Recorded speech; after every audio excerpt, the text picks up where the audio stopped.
The last lecture looked at the Severan dynasty, the last great dynasty of the Roman Principate, the period of Roman history that stretches from the reign of Augustus through the late 3rd century. Now, while there were different approaches the Severan emperors took to running the empire, there is a kind of certain set of common policy goals that we see among the Severans. The first one of these is a dedication to improving the conditions for Roman soldiers and building loyalty from the army to support the imperial regime. And this was something that Septimius Severus pioneered, but it is also something that his son Caracalla really kind of doubles down on. So Septimius Severus, for the first time in Roman history, allowed soldiers on active duty to marry.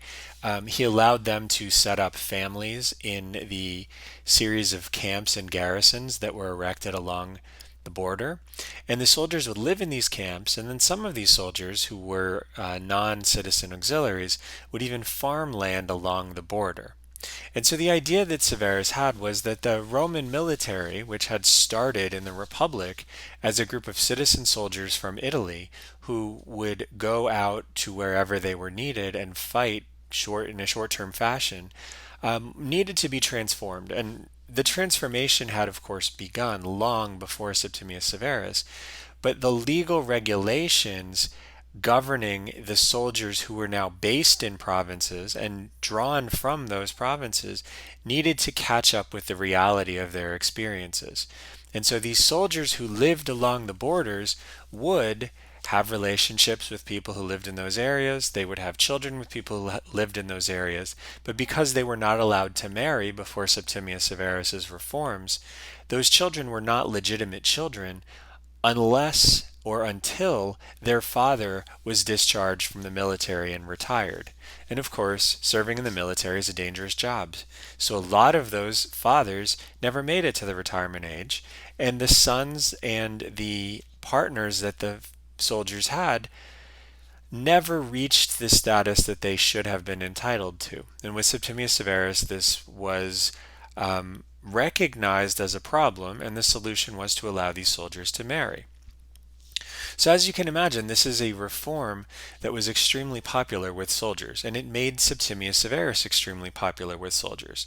And so Septimius Severus had good relations with the army, and this continued under Caracalla. Caracalla not only continued to improve the conditions of soldiers on the ground, but he also increased the pay that they received and made them a particularly valued source of his power and legitimacy. And so the prestige and the prominence of soldiers and their connection to the emperors increased significantly under the first batch of Severan emperors. At the same time, though, the Senate had a bit of a different relationship. Now, the Senate was not particularly close with Septimius Severus, and the Senate did not particularly like Caracalla. But the pivot that these emperors made from close relationships with the Senate that had been typical of at least the way the Antonine emperors talked about running the empire to a closer relationship with the army was a substantial and legitimate pivot. And there's another pivot that you see in the Severan period that is also incredibly significant. And that centers on this particular law, the Constitutio Antoniniana, the extension of Roman citizenship to everybody in the empire. Now, the extension of Roman citizenship is a really significant step, and it's something that we see reverberate for much of the next generation as Romans and new Roman citizens adapt their marriage practices, their practices about land holding, even their rules of inheritance to correspond to Roman law, since as Roman citizens they are now all subject to Roman law. We see names change to reflect the new citizen status that these people enjoyed.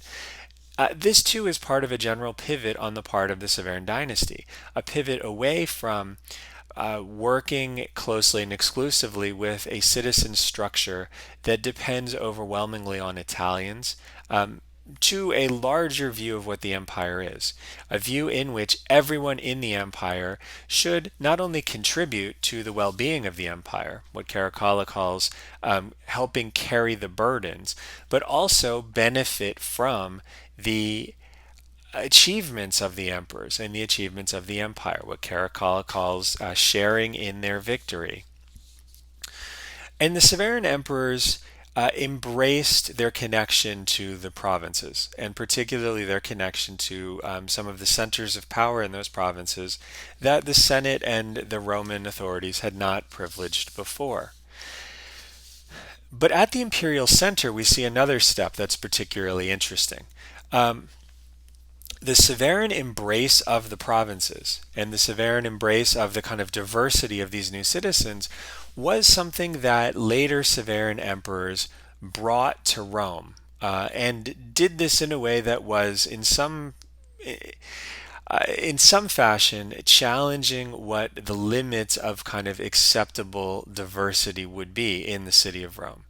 So the most interesting effort on this, in this way, came from the Emperor Elagabalus. Now, Elagabalus is a particularly intriguing figure. Caracalla had been killed in the year 217 while stopping for a pea break on a campaign, and he was replaced by the short-lived Emperor Macrinus. But Macrinus never actually even made it to Rome. Before Macrinus could get there, relatives of Caracalla staged a revolt in in Syria, and it centered on Elagabalus, who was a cousin of Caracalla. Now, the people leading the revolt made up the fiction that that Elagabalus was actually Caracalla's illegitimate son. And because of this, they claimed that he was the legitimate heir to the empire. But Elagabalus was a particularly difficult figure to center these sorts of things around because he was a young person, he was a teenager, but he was also the priest of a hereditary cult of a solar god named Elagabal. And so the actual name that Elagabalus bore as emperor, as you can kind of see on this coin, was Antoninus Pius. But the name that he was sort of given by extension was Elagabalus, a name that came out of the name of the solar cult that he headed. And Elagabalus, when he got to Rome, continued to dress and behave like a Syrian priest of the god Elagabal. And so he wore silken priestly garments. He did dances, interpretive dances, and ceremonial dances that were connected to this. But even more, he did something that was even more disruptive. He brought the solar god from Syria to Rome. And you can see on this coin, on the back of this coin, you can see the four-horsed chariot with little umbrellas that look like mushrooms carrying the god into Rome. What you'll also notice is the god is not shaped like a person.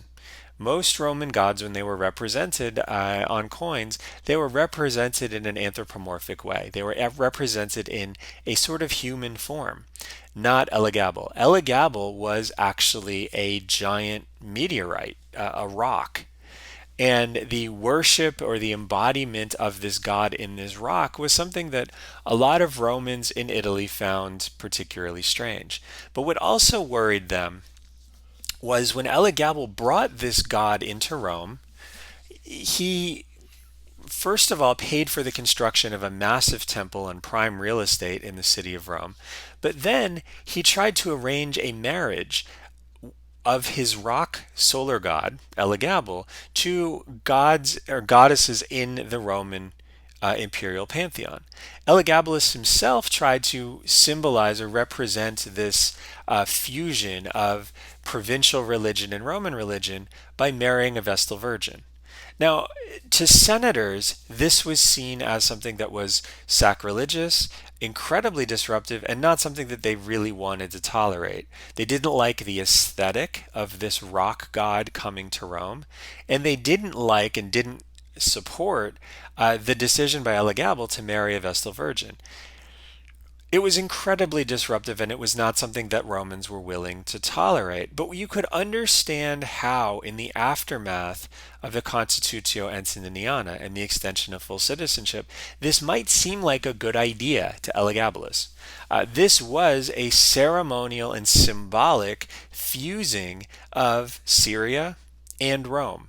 And he represented in his physical presence and in his marriage, and in the marriage of his god to a goddess in the Roman pantheon, he represented that fusion of the provincial and the Roman, that identity that we've been talking about throughout this course of both being Roman and being something else.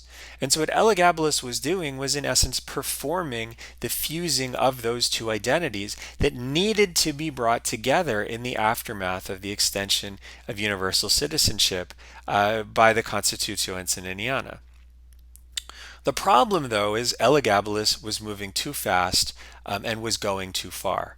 And so Elagabalus's interpretive dances, his silk clothing, his marriage of his god to a goddess in Rome, his marriage personally to a Vestal Virgin, all of this looked to Romans like something emperors should not do. And Elagabalus's grandmother recognized that this was not going to work in the long term. And so she persuaded Elagabalus to appoint a co-emperor. And the co-emperor was Elagabalus's relative, his younger cousin Alexander Severus. Now, Alexander Severus was in many ways a cipher, at least early on, a cipher for the women of the imperial court who were particularly concerned that if Elagabalus got himself killed, they would lose their positions and they might even end up being executed. And so Alexander Severus was appointed as a kind of failsafe, but it quickly became clear that Elagabalus's activities were becoming so extreme that the feared reaction might come sooner rather than later. And so there was assassination arranged where the Praetorian Guards, acting at the urging of Elagabalus's aunt and grandmother, had Elagabalus killed and Alexander Severus raised to sole imperial power. And this was in the year 222, and Alexander Severus would then reign for another 13 years. Now, in many ways, Alexander Severus was quite popular. He was a child who was basically brought up in the imperial court and brought up explicitly in a way that was supposed to counteract the eccentricities of Elagabalus and the disruption those eccentricities caused. And Alexander Severus was a good sport. He enjoyed good relations with the Senate. Cassius Dio, who we met earlier, ends his career as a consul, serving alongside Alexander. And he has good things to say about Alexander as a person. But the moment was one that was really a conservative moment, a moment that was about consolidating and conciliating the senatorial elite, who were in many ways upset and concerned by what they saw as radical innovations and a almost disruptive influence of provincial ideas and behaviors under Elagabalus. And Alexander Severus, for the first part of his reign, was well positioned to function in that environment. He not only took counsel from his mother, who was a very savvy and well-connected individual, but also under Septimius Severus and Caracalla, the Roman Senate had seen a large influx of people coming from the provinces. And what Alexander Severus represented was a kind of bridge between these people who were coming from the provinces but generally conservatively minded and interested in stability rather than radical and disruptive innovation. But Alexander Severus was able to work with a Senate that shared many of his own ideas about upholding traditional behaviors and the prestige and prerogatives of the Senate at a time when a different direction was certainly possible, and Elagabalus had shown where that different direction could go. But as Alexander's reign proceeded, it became clear that the empire was entering a new phase in history, and it required a different kind of emperor, not a kind of caretaker who would keep things going as they had been going, but instead an emperor who needed to respond to a new set of threats that had not existed in the past. And this is because in the third century, and especially starting in the 220s, early in the reign of Alexander, the Roman frontiers came under the sort of stress that they had not seen in the better part of over 300 years. Roman frontiers had been stabilized in the late Republic, controlled effectively by Augustus and by his successors. And while you had seen signs of breakdown in frontier defenses, particularly in the north under Marcus Aurelius, the structure and, more importantly, the assumption that these frontiers were stable was a dominant way that Romans had thought about their interaction with people outside of the empire. But by the 220s, it was already becoming clear that this was not going to work any longer. And hints of this problem, of course, had been seen as early as the long-standing wars that Marcus Aurelius was fighting. But as you get into the 220s, the threats appear not just from the north, but also from the east. And so we can look at these threats in two different fashions. The northern threats came from Germanic tribes based alongside the Rhine and the Danube. Now, what we tend to think about, and this is probably influenced in many ways by the way that we have thought in modern context about borders, we tend to think about the Roman frontier as a really firm thing, especially the northern frontier. The northern frontier, there are rivers. The Rhine and the Danube define most of that frontier. And in the third century, this was true with the exception of a small area of land between the headwaters of the Rhine and the headwaters of the Danube, and the province of Dacia, which was conquered by the Emperor Trajan, and more or less consists of a lot of what's now the modern country of Romania. But for the most part, when we think about frontiers, we think about those rivers. Firm, stable, and difficult to cross. You knew what was Roman and you knew what was not. But the reality along these northern frontiers is much more complicated because these rivers are real borders. But the region along these rivers is not like a North Korea, South Korea situation where it's clear that on one side there is one reality, one way of living, one political structure, and on the other side there is something that's completely different. The Roman riparian frontiers along the north didn't function in that way. Instead, what you have is something of a border region, where as you get closer to the frontier, you see things that blend both Roman and barbarian. On the southern side, of course, this is Roman-controlled territory, but you begin to see a lot more of the influence of exchange and commerce crossing that frontier. And this continues as you cross the frontier into territory that is not Roman.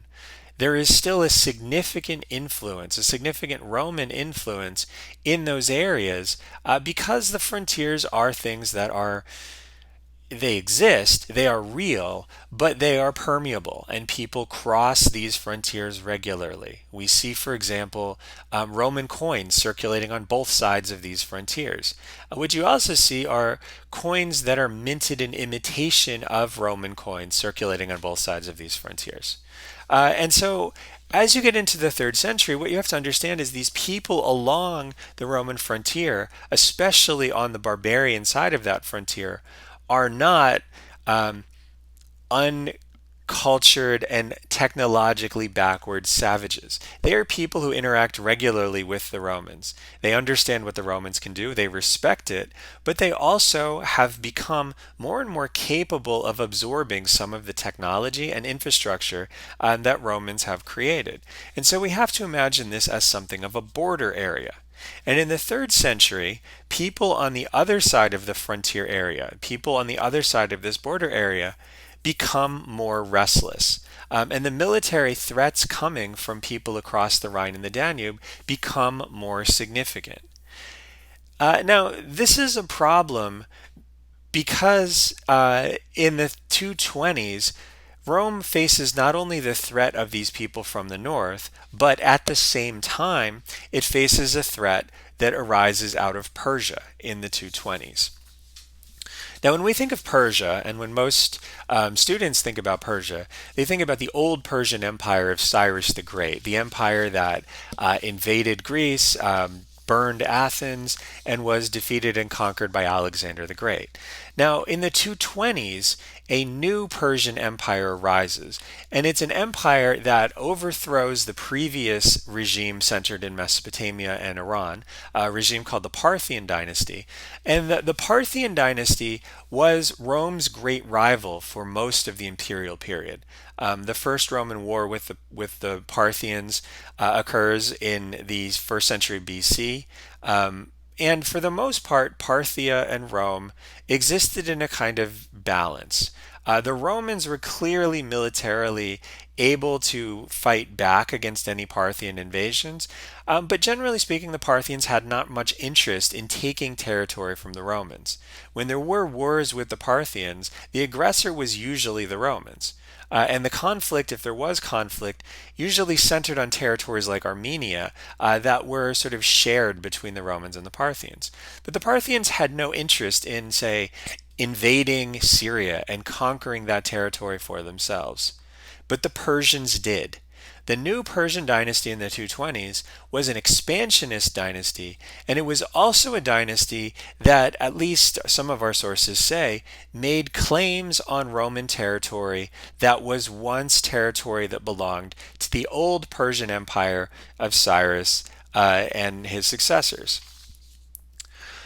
And so this means that the Persians are not only more capable than the Parthians, but they do have explicit territorial goals that involve invading Roman territory and taking that territory.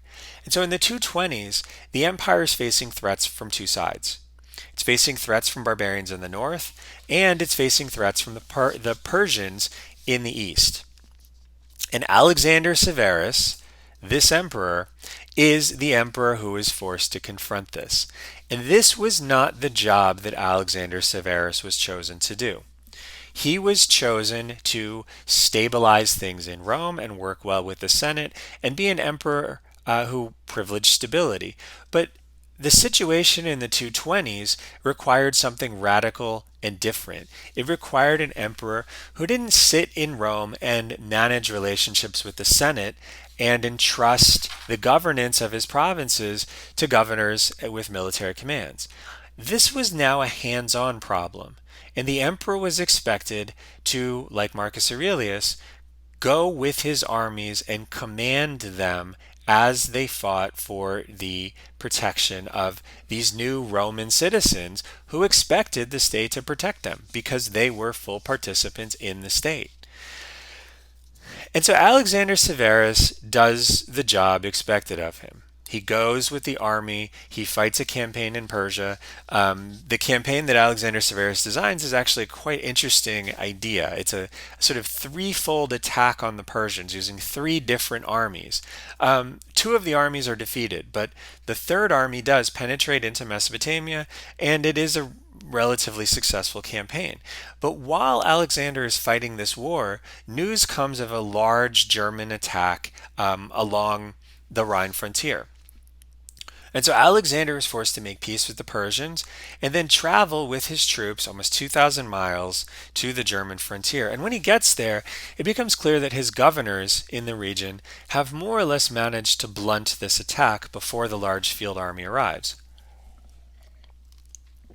And so when Alexander gets to Germany, following the advice of his mother, who has traveled with him on this campaign, he signs a peace agreement with the Germans as well. And this angers his troops. The troops feel that Alexander has, he's a little too much of a mama's boy. He's a little too lacking of independence, and the troops now sense that this is a new reality that requires a different kind of emperor than Alexander Severus. And so they mutiny and they kill him. And this is a new thing because never before in Roman history had a field army mutinied and killed a long standing recognized emperor when he was commanding it. Emperors, of course, had been killed before: Caligula, Nero, Domitian, Commodus, Elagabalus. Nero had killed himself, but Caligula, Domitian, Commodus, and Elagabalus had all been done in by palace coups in Rome. Caracalla was killed while he was with his army, but this was an assassination that was done while he was taking a pee break. It was an assassination, it was not a mutiny. And so this is the first time in Roman history that an army has mutinied against a recognized emperor. And this is a new thing, because what you see here is the army kind of building on the momentum that it has established since the time of Septimius Severus. This idea that emperors now are dependent on the military, and the military should therefore have some say in who is commanding them. This is new.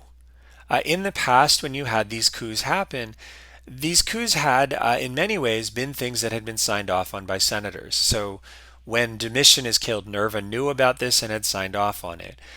When Caracalla is killed, Pertinax had known about it and had signed off on that. The Senate had usually been the ones who were expressing disapproval and driving for imperial regime change. But now the army has become a significant enough force in Roman society that it feels it can do the same thing. It feels it can take out a reigning emperor because it no longer agrees with the way he is behaving and governing the empire. And this points to a destabilizing dynamic that is new and that the Roman state does not have the capacity to easily deal with. Because the Senate felt like this was their prerogative. They were the ones who validated the choice of an emperor, and they were the ones who felt like they could pull the recognition of that emperor from him if they wanted to do it. But the army now is claiming that same power. And that's a tension, because the Senate now, in this moment, in the 3rd century, is largely a civilian institution. The senatorial aristocracy is largely Italian, but it is full of people from Spain, from southern France, from Greece, and from Asia Minor, from Syria, from North Africa, but it is filled with aristocrats. Aristocrats without a huge amount of military experience, and aristocrats who generally think more highly of themselves than they do of the armies. And the armies do not respect them either. And this has a lot to do with the background of the army at this point. The armies are largely provincials. Their commanders are increasingly not of senatorial stock. And so the animosity that Septimius Severus experienced but was able to control now has become much more significant. And so the field armies don't respect the Senate. The Senate does not respect the field armies. And both groups feel that they should have the exclusive power to decide who should be emperor. They can decide and the other can approve, or the other should approve. These are not two positions that can be easily rectified. People who don't particularly know or respect each other cannot easily find working arrangements to create something and to manage something as important as the decision about who should be emperor.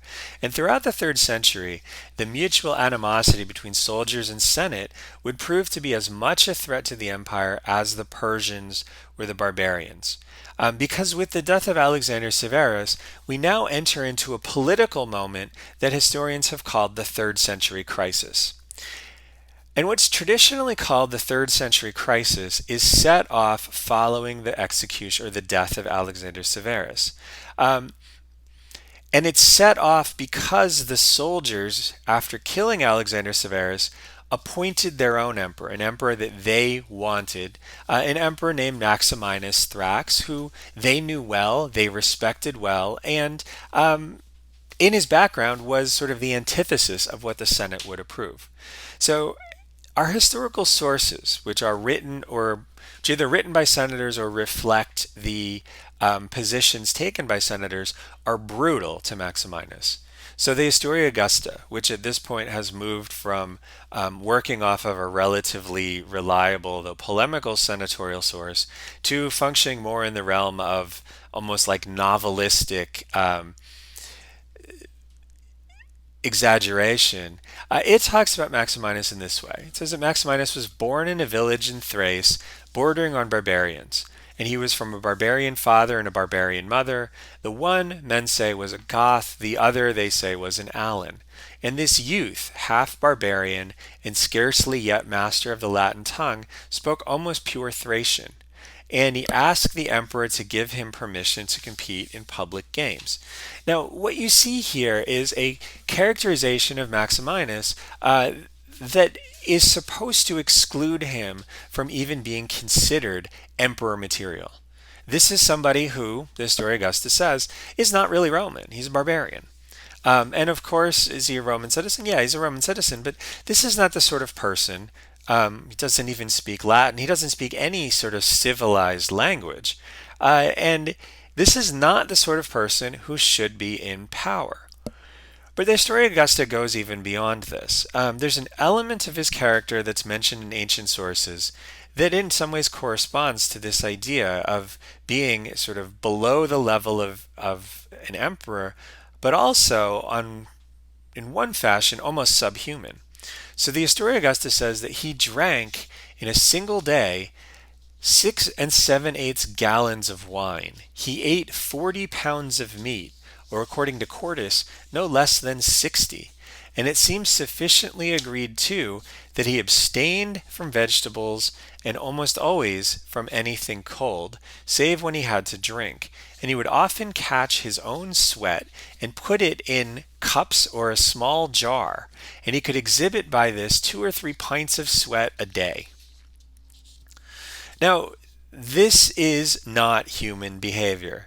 Competitive eaters, like the guys in the Nathan's hot dog competition, they eat about 8 to 10 pounds of food when they engage in their competitions.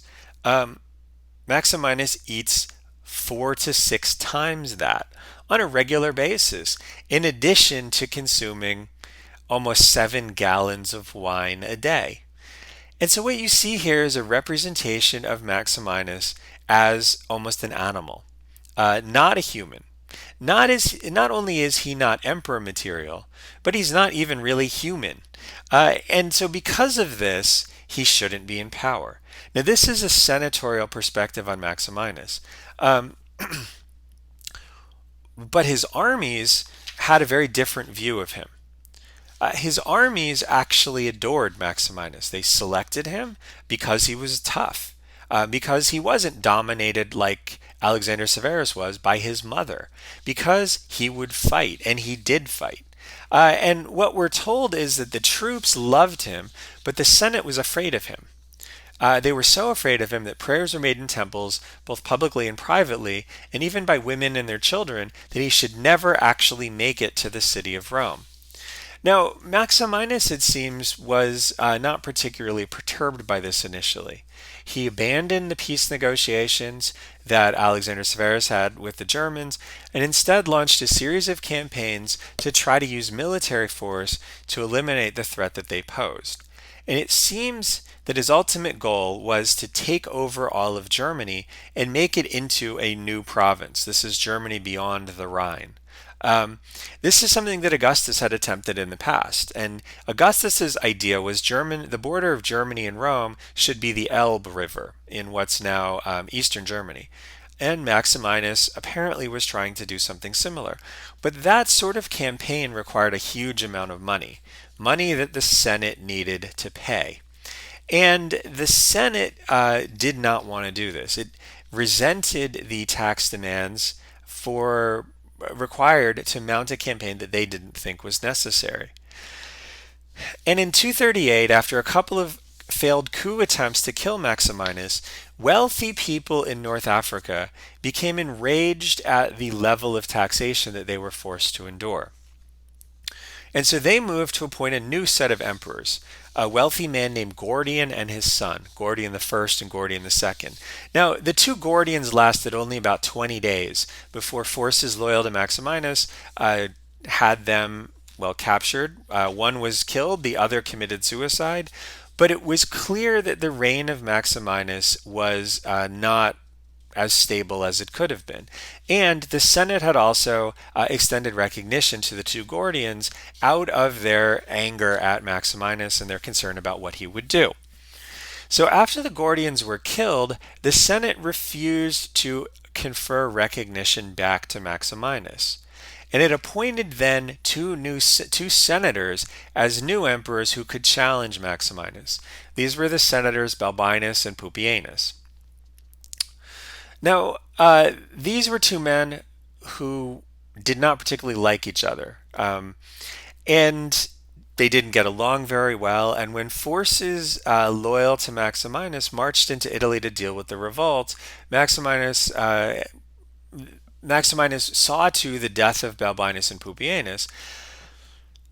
But the troops in Italy, frustrated by the lack of pay and the fact that the Senate had conferred its material resources to the troops loyal to Balbinus and Pupienus, they rebelled and killed Maximinus. And they all agreed to turn to a third figure, an emperor named Gordian III, who had been elevated as a co-emperor to Balbinus and Pupienus before the death of those two senatorial appointees. Everyone rallied around Gordian III, in part because Gordian III was a child.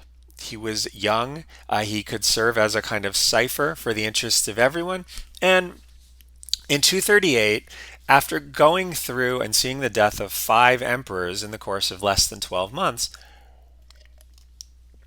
everyone was ready to have things settle down.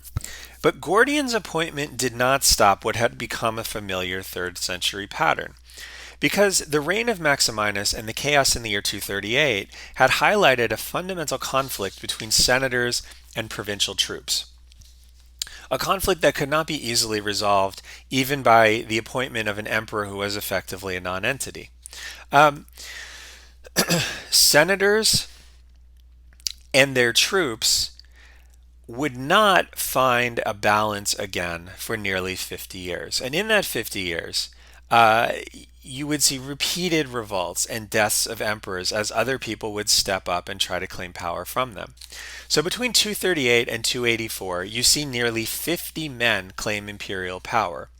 Some of them never were recognized by the Senate, but even the emperors who were recognized as legitimate by the Senate. And you see here a picture of all of the ones who received that recognition in 46 years. Their average reign amounted to a little more than 2 years.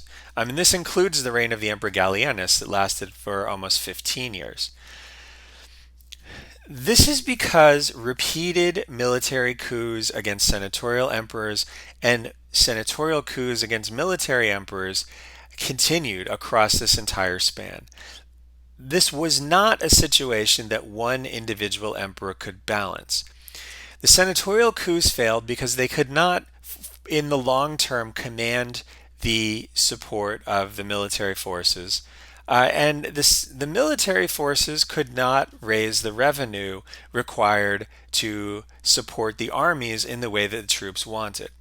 And so there was an imbalance, and it was an imbalance that couldn't be fundamentally resolved because both senators and the military had enough power that at times they could elevate an emperor, but they did not have sufficient power to keep that emperor in power for a long period of time. And so the anarchy is what at its center is the 3rd century crisis. The fact that the empire could not find a way to create a stable imperial structure around emperors who could command the authority of everyone. This is the 3rd century crisis in a nutshell.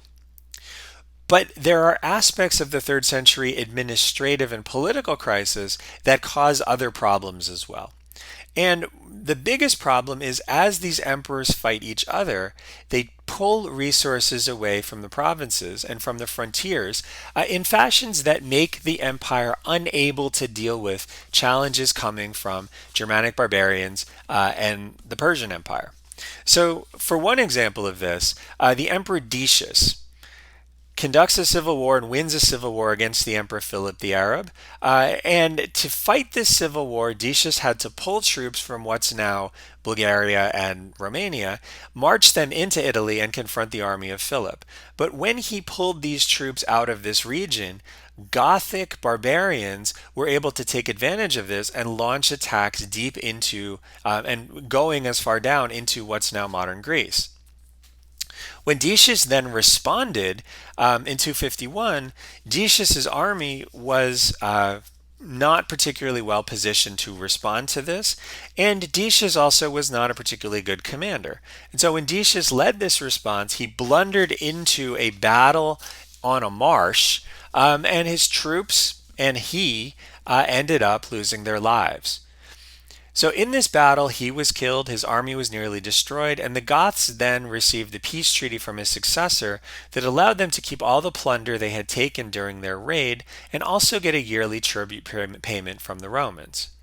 The political challenges of this period also figured very prominently in the Roman relations and the Roman military interactions with the Persians. And the most significant problem the Romans face in their interactions with the Persians comes also in a series of campaigns in the 250s. Now, the Emperor Valerian, who took power a couple years after the death of Decius, fought a series of wars against the Persians, but Valerian was hampered not just by the political problems of the 250s, but also by a plague that afflicted the Romans and involved a disease that seems to be a relative of the Ebola virus. And Valerian's army, when it was set to campaign against the Persians in the year 260, had this plague descend on it. And so the weakened army then was unable to fight effectively against the Persians. It lost the battle with the Persians. And after that defeat, Valerian went to try to negotiate some sort of a peace agreement with the Persian king Shapur. And something really remarkable happened in that context. Shapur, instead of respecting the idea that the emperor could and should be protected during negotiations, just simply captured Valerian, refused to let him leave, and made him the captive of the Persian king. And what you see here is a jewel, a cameo, that represents the capture of Valerian. And what you see is the Persian king represents himself as capturing Valerian without even taking his sword out of its sheath. This is the reality of Valerian's capture. A relief that is erected or created by the Persian king shows something similar. It shows Valerian prostrate before the Persian king, who again has not taken his sword out. Valerian was captured without a fight. And this is a humiliating feature, a humiliating thing for the Romans. And what we hear from Persian sources is, on the one hand, we hear that Valerian was held as a captive, and actually the Persian king used to use Valerian, the former Roman emperor, as the step that he would stand on to mount his horse. We also hear that the Persian king flayed Valerian alive. We also hear that the Persian king allowed Valerian to live out the rest of his life as a captive. But in any case, this was not good.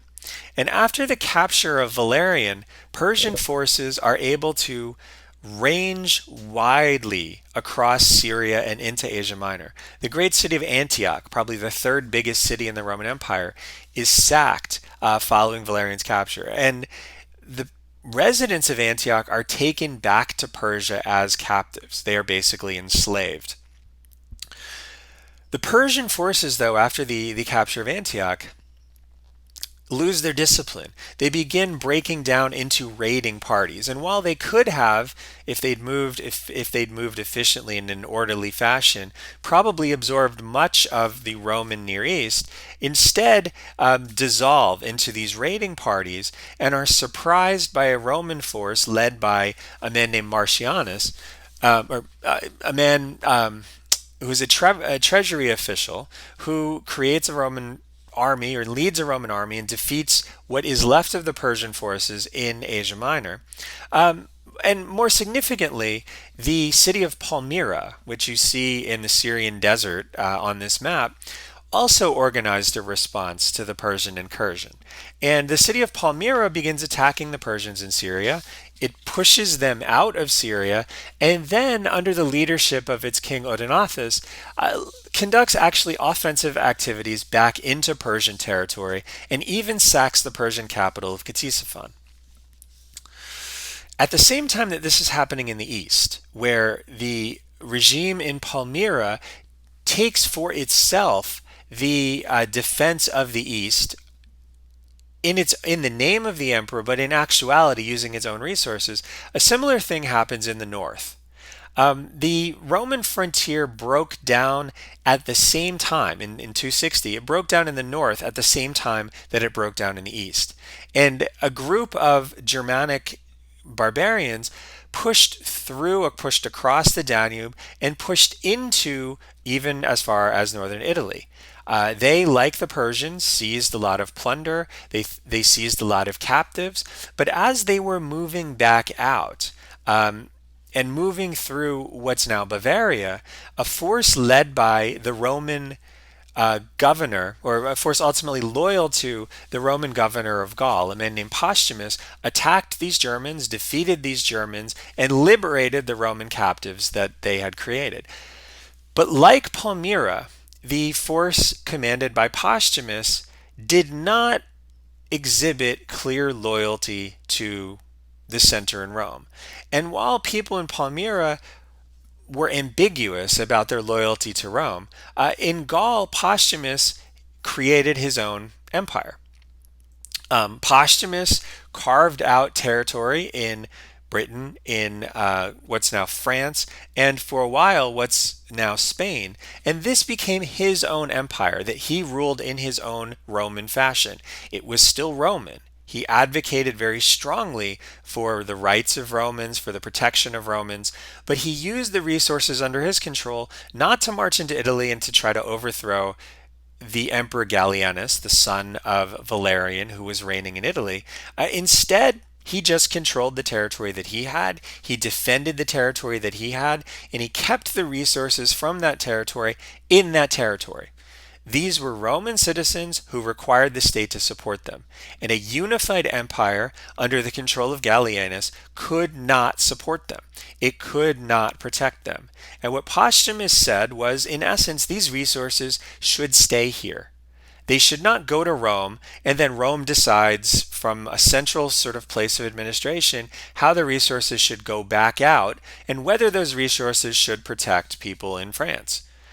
Instead, the resources of France should protect France. And Palmyra does something similar in the east. The Palmyrian regime says these Romans living in the east are not adequately protected by a central government based in Rome and commanded by Gallienus. And so Palmyra will do this. And the Palmyrian regime across the 260s and into the 270s does something similar to what Postumus is doing in Gaul. Both the regime of Postumus and the regime of Palmyra use the resources under their control, in the region under their control, to defend the Roman citizens of that Roman region against external threats. And the remarkable thing is, this works. For much of the 260s, Gallienus controls the central Roman provinces of Italy, Greece, Asia Minor, and North Africa. Postumus controls the northwest, and the regime of Palmyra controls the Roman East. Each of them keep their resources in that region. Each of them use those resources to defend the region under their control, and those regions recover. And so what you have are three different communities or polities of Romans. All of them are Roman. Postumus never declares independence. Palmyra never declares independence. Gallienus never marches into those regions to take them back for the Central Empire.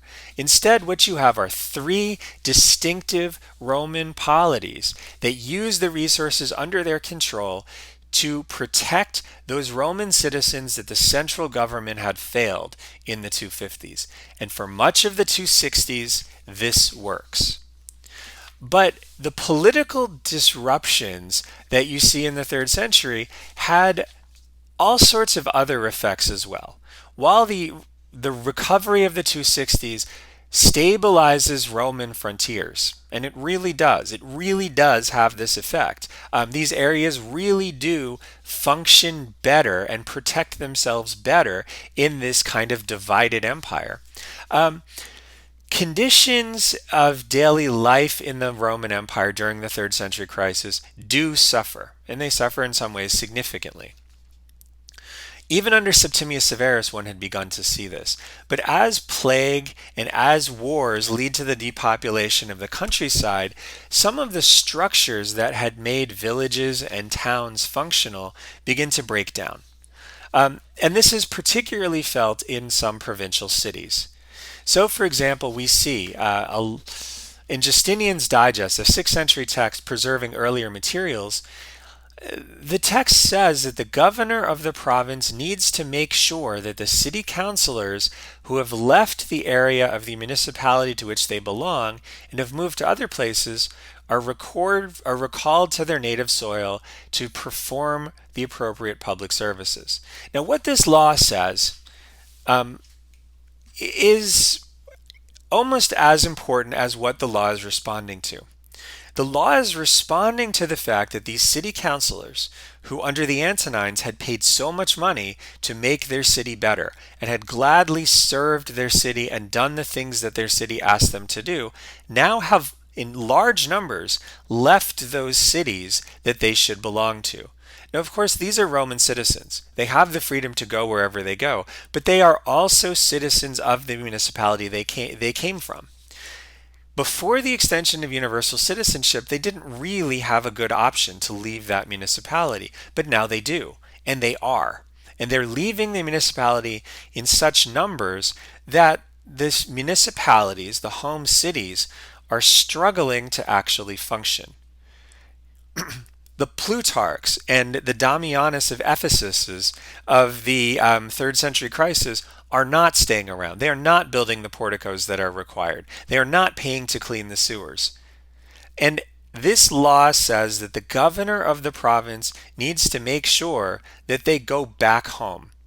That those people who are shirking the duties that keep their city running need to return to those cities. They need to do what's required of them, because those cities function only when the people who live in those cities do what's asked of them. And we also see this strategy. So in some cases, people left their home cities, they went somewhere else, they kept their property, and they just kind of disappeared.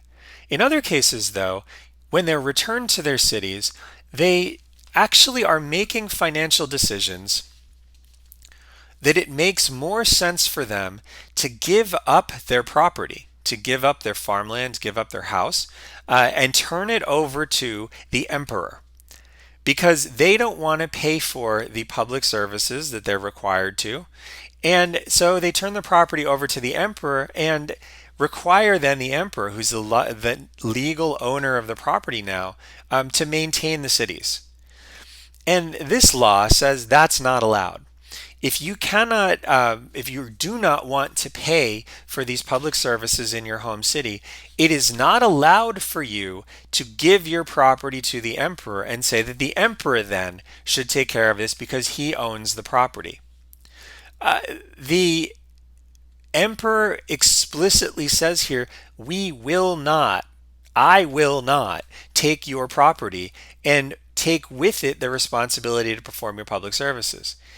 If you don't want to have your property, sell it to somebody else. But you cannot give it to me with the assumption that I will then pay for the performance of the public services.